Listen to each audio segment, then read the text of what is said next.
I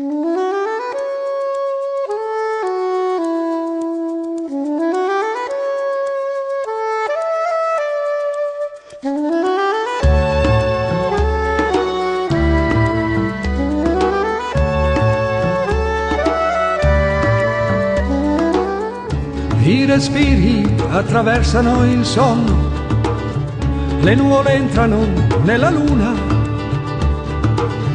nascondendosi nell'ombra del mare,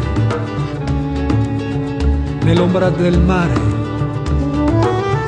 I suoni sono puri, non hanno motivo, trilli di pesci che muovono le code, sguardi di insetti nella notte e volo di cicogne.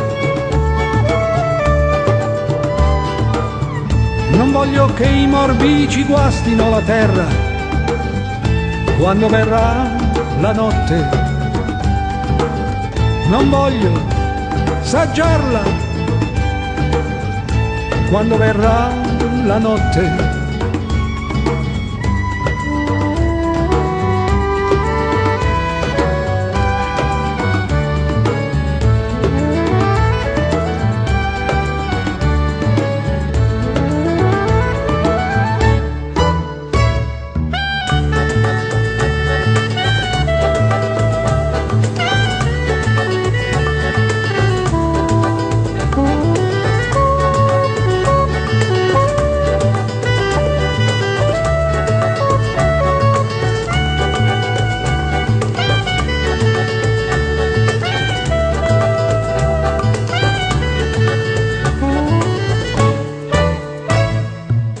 Il tramonto delinea i contorni delle siepi, la voce e il canto degli ulivi,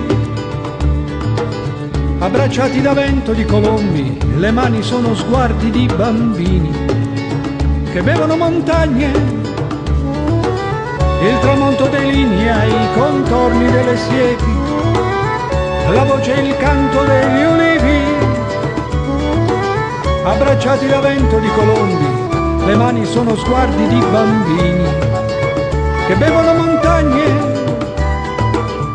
Non voglio che i morbi ci guastino la terra quando verrà la notte. Non voglio saggiarla quando verrà la notte.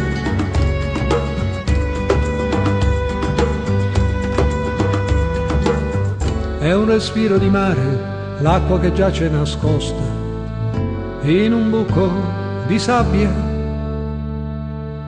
È un respiro di mare, l'acqua che giace nascosta in un buco di sabbia.